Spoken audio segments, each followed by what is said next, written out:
Bonjour à tous et bienvenue sur Savoir Média et Savoir FM 91.7 depuis la zone universitaire de Kabbalah. Bienvenue aux informations présentées par Diakari Diadambele. La mise en onde est assurée par Kalilou Magasuba. Voici les titres de ce journal. Le nouveau code minier a été adopté à l'unanimité par le CNT lors de sa session extraordinaire. La délivrance des visas aux ressortissants français a été suspendue jusqu'à nouvel ordre. Dans le cadre de la lutte contre la corruption, 2 responsables de l'Assemblée nationale ont été mis sous mandat de dépôt. C'est tout pour les titres de ce journal. Dans un instant, le développement complet.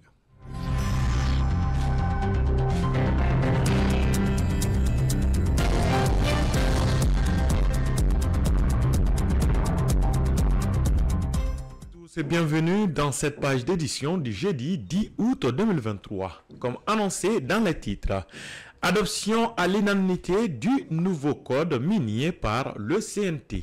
Dans le cadre de sa session extraordinaire d'août 2023 en cours, une séance plénière d'une importance capitale s'est tenue ce mardi 8 août 2023 dans la salle Djeli Baba Sissoko du Centre international de conférence de Bamako. Cette séance plénière avait pour but l'examen et l'adoption de 2 projets de loi d'une importance stratégique pour le secteur minier.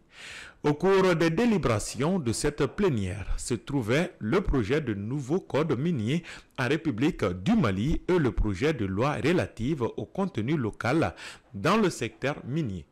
On se rappelle que ces 2 propositions législatives ont été soigneusement élaborées par le ministre des Mines, de l'Énergie et de l'Eau et ont déjà reçu l'approbation unanime du Conseil des ministres lors de sa session du 21 juin 2023. L'objectif central qui sous-tend l'exploitation minière au Mali est de contribuer de manière significative à l'amélioration des conditions de vie des citoyens tout en favorisant le développement durable du pays. Ainsi, le projet de code minier adopté cherche à résoudre cette situation en harmonisant ses dispositions avec les législations nationales pertinentes ainsi qu'avec les réglementations communautaires telles que celle de l'Union économique et monétaire ouest-africaine (UEMOA) et de la Communauté économique des États de l'Afrique de l'Ouest (CEDEAO). Lutte contre la corruption. 2 responsables de l'Assemblée nationale ont été mis sous mandat de dépôt. Le dossier sur la corruption concernant l'Assemblée nationale du Mali sous l'ère IBK a été ouvert. Ils sont au nombre de 3 et ont été auditionnés auparavant par un juge d'instruction du pôle économique et juridique. Il s'agit de M. Issaka Sidibé, ancien président de l'Assemblée nationale, et M. Mamadou Diarasuba, ancien député, non moins ancien questeur de l'Assemblée nationale et membre du CNT, et l'actuel président de la Fédération malienne de football, Mamoutou Touré Dibavier, ancien comptable de l'Assemblée nationale. Ce mercredi 9 août 2023, nous apprenons que 2 d'entre eux ont été mis sous mandat de dépôt par le pôle économique et financier de Bamako. Issaka Sidibé et Mamoutou Touré Dibavier sont poursuivis pour atteinte au bien public dans le cadre de leur fonction de l'Assemblée nationale de 2013 à 2020. Peu de temps, nous avons reçu des informations confirmant que 2 autres agents de l'Assemblée nationale ont été inculpés et mis sous mandat de dépôt. Il s'agit d'un contrôleur financier et d'un gestionnaire. Une association est un groupement de personnes volontaires réunies autour d'un projet commun ou partageant des activités mais sans chercher à réaliser de bénéfices. Elle peut avoir des buts très divers, sportifs, défense des intérêts des membres, humanitaire, promotion d'idées ou d'œuvres.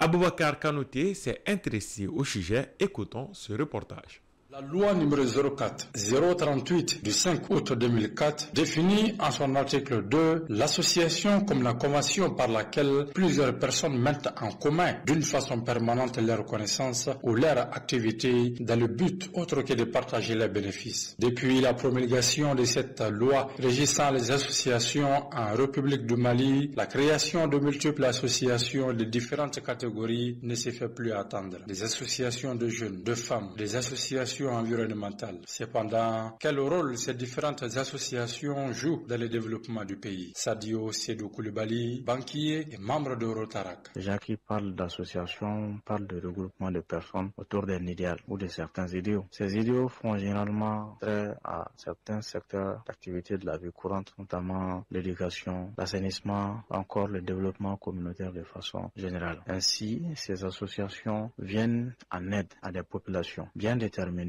suivant des besoins qui sont déjà définis à l'avance. De façon générale, ces associations jouent un rôle déjà de sensibilisation, un rôle de formation, un rôle d'appui en termes de matériel, en termes financiers, en termes moraux à des populations cibles bien déterminées. Ainsi, elles viennent accompagner les efforts des pouvoirs publics pour le développement communautaire de façon particulière et le développement national de façon générale. Mahamoudou Touré, président local 2020 de la Jeune Chambre internationale Bamako, met l'accent sur le rôle des associations de jeunes. Vu que dans le statistique mondial de l'UNESCO, un quart de la population mondiale est moins de 24 ans. Donc la population mondiale devient très jeune et c'est dans cet ordre d'idée que à travers les associations de jeunes, à travers les actions qui mènent, les actions de renforcement des capacités, les actions de citoyenneté active, les actions de promouvoir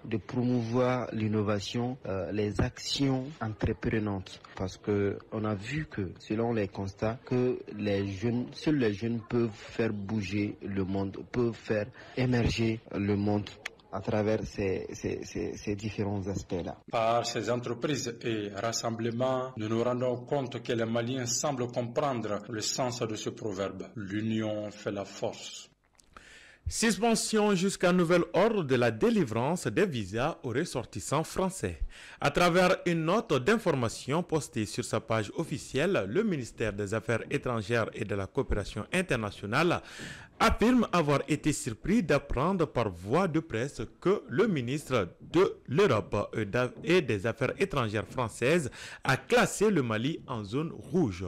Les raisons avancées sont supposées de fortes tensions régionales. Au même moment, la suspension de la délivrance des visas et la fermeture du centre de visa et du centre d'appel Capago ont été constatées par des services de l'ambassade de France à Bamako. En effet, le ministère en charge des Affaires étrangères a annoncé qu'en application de la réciprocité, la délivrance de visas aux ressortissants français par les services diplomatiques et consulaires du Mali en France est aussi suspendue jusqu'à nouvel ordre. Grande marche à Bandiagara pour réclamer la sécurité. 6 blessés parmi les manifestants. Ce mercredi 9 août 2023, les forces vives de la région de Bandiagara ont effectué une très grande marche pour inviter les autorités maliennes à œuvrer pour la sécurité dans leur localité. Je cite, « Les autorités nous semblent n'avoir jamais eu un réel programme de sécurisation de Bandiagara. Seuls de simples communiqués et visites pour compatir à nos morts sont devenus leur mode de gouvernance. Nous demandons vigoureusement cette inaction, nous demandons aux autorités de la transition de déployer rapidement les FAMA pour sécuriser l'accès routier, la RN15 et les villages, de répondre rapidement aux différentes sorties de crise entre les différentes protagonistes, a déclaré le porte-parole des forces vives de Bandiagara, Amadou Lougué. Ce dernier a persisté qu'il y a eu 6 blessés parmi les manifestants cités à des échauffements, suite à des échauffourages avec les forces de l'ordre. Cette grande marche qui a regroupé des milliers de personnes a démarré au grand rond-point de la ville pour prendre fin au gouvernorat de Bandiagara. Une déclaration a été lue par le porte-parole des forces vives de Bandiagara, Amadou Logué, puis remis au gouverneur de la région de Bandiagara, Sidi Mohamed El Béchir. Il ressort de cette déclaration que la situation sécuritaire dans la région de Bandiagara se dégrade de façon catastrophique. Le gaz butane est utilisé principalement pour les appareils domestiques, en particulier pour la cuisine gazière, four, plaques de cuisson, même dans des lieux d'habitation. Son utilisation est bénéfique pour la cuisine, mais peut également avoir des conséquences sur la santé et les personnes si elle est mal utilisée. Écoutons ce micro-trottoir. L'utilisation du gaz, ça permet d'être rapide en cuisine. Si tu es pressé de cuisiner et que tu n'as pas de charbon, tu peux utiliser le gaz. C'est trop risqué, c'est pas bon. Parce que quand il y a des enfants, il y a des gens qui ne savent pas comment l'utiliser. Il y a des gens qui ferment à moitié. Moi, le gaz a l'habitude de faire des dégâts devant moi. Ça a tué 3 personnes. Et la servante ne savait pas comment s'y tenir. Donc elle a manipulé le gaz seulement avec le feu, avec la donc c'est pas bon dans la famille, c'est trop risqué. Dangereux aussi, parce qu'il y a trop de dégâts. Si on utilise sans savoir comment l'utiliser, quoi. Bon, si on sait l'utiliser, ça peut nous aider quand on est précipité pour faire quelque chose. Personnellement, je pense que ce n'est pas une mauvaise chose dans la mesure où l'ensemble des mesures sont respectées. C'est-à-dire qu'on ne donne pas à un enfant, qu'on ne donne pas à quelqu'un qui ne sait pas l'utiliser, franchement.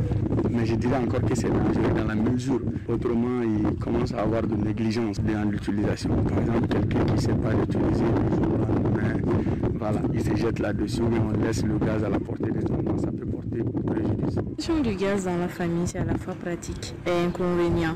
La position pratique est que ça facilite les tâches, ça accélère la cuisson et tout. Mais ça représente aussi des risques parce que quand tu utilises le gaz, après on doit vérifier. Si c'est pas fermé, ça peut engendrer de gros soucis et causer de graves accidents. Le gaz est utile et a une grande place dans le foyer, dans la famille, etc. Ça aide les mamans dans la cuisine, etc. Parce que je pense que c'est mieux que le charbon, au fait.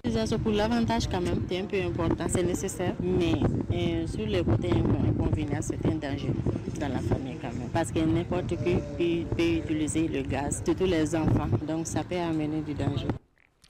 Page internationale au Niger. Le chapitre de la prise du pouvoir par le Conseil national pour la sauvegarde de la patrie dirigé par le général Abdraman Chani se développe et laisse percevoir un remarque du cas malien pour la France. Dans un communiqué rendu public ce mercredi 9 août 2023, les militaires au pouvoir ont annoncé que l'armée française a mené une opération clandestine la nuit au Niger pour libérer 16 chefs terroristes arrêtés au mois de juin par l'armée nigérienne. Le communiqué lu par le colonel-major Amadou Abdrahman, porte-parole du CNSP, indexe aussi la France d'avoir ensuite organisé une réunion de planification d'une attaque de position militaire dans la zone des 3 frontières. Page sport.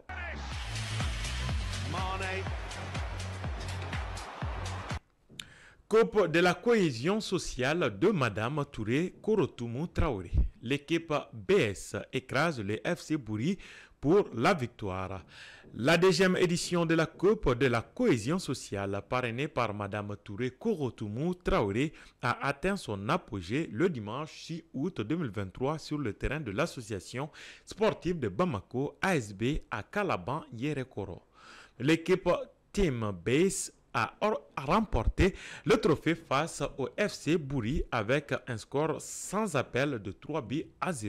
Cette compétition qui a débuté le 14 juillet a vu la participation de 16 équipes. La météo avant de boucler ce journal, il fait actuellement 27 degrés Celsius. Le maximum attendu pour le reste de la journée est de 30 degrés. Le soleil se couchera sur Bamako et ses environs à 18h56. Ceci met fin à ce journal qui vous a été présenté par Diakari Djadambele. La mise en onde était assurée par Khalilou Magasuba. Merci à vous de l'avoir suivi et bonne suite de programme sur le groupe Savoir Média.